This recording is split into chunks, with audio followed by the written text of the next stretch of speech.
It is not possible, but if it was possible, let us suppose that someone brought a dead bird back to life in front of our eyes.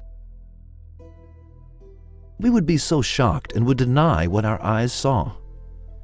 We would not be able to forget this incident until we died. Nevertheless, the truth of the bestowal of life is a reality that is just as fascinating and perplexing.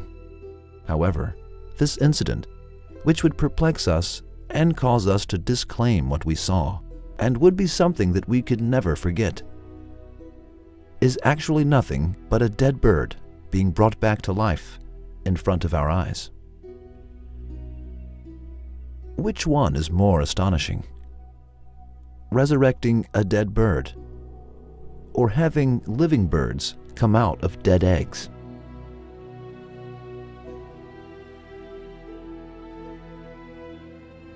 Is bringing a dead bird back to life more perplexing, or creating life forms that come into existence through water droplets?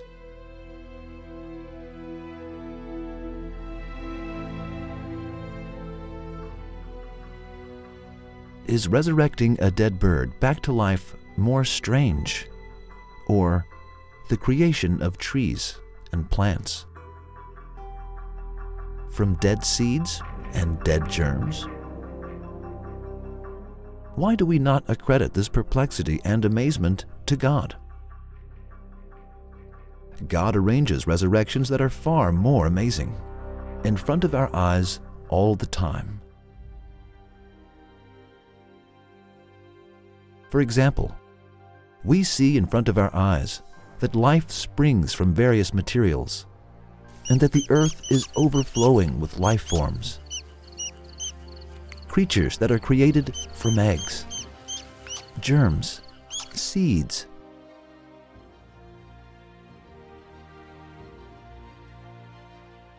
and water drops called sperm are living beings, and a portion of these living beings have a soul.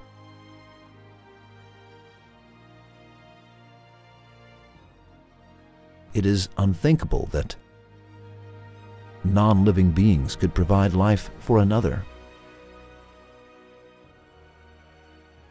In that case, the life that appears in front of our eyes could only have resulted from God, who is Hayy, ever-living, and Qayyum, self-subsisting sustainer of all, creating them. It means that one of the greatest proofs of God's existence is His right to give life. We now ask the person who dares to refute God's presence, who is the one who creates and makes life forms sprout from simple substances like eggs, seeds, germs, and water droplets?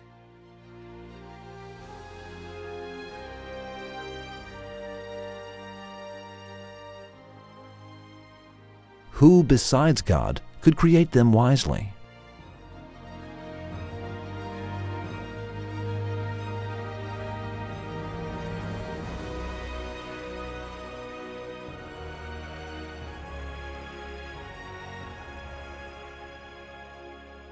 Have we ever thought of what was necessary to continue this life, which is beautiful and pleasant in every way?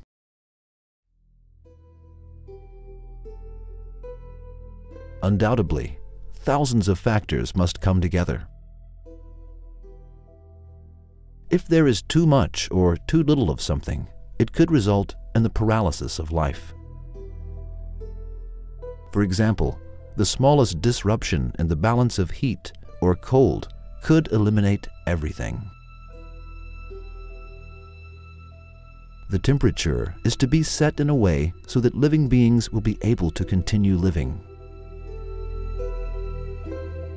When the temperature rises to 60 degrees Celsius, then the life forms will face the risk of death.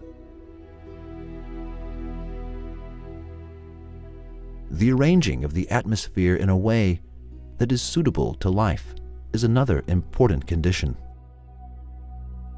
The possibility of finding the gases in their current states together in one place is too small for calculating in numbers. The gases have specific escape velocities, just like a bird in a cage. The balance will be disrupted if there is a decrease or increase in these velocities. However, the velocity that pressures the gases to escape is aligned with the gravity that holds them in the atmosphere in such a way that having them escape and spread is not in question. Water is also essential for life. The sources of water are the oceans and seas. In our world, 16 million tons of water evaporates per second, and every year, 505 million tons of water evaporates and dissipates in 4 directions through winds. The water is taken to places that are in need of water, and then it evaporates again and rises to the sky so that life can continue. 300,000 sextillion calories are necessary for the water to evaporate. If we substituted coal in this example, then Turkey would be in need of a 4.1016 amount of coal, and the Turkish economy would require hundreds of trillions of dollars.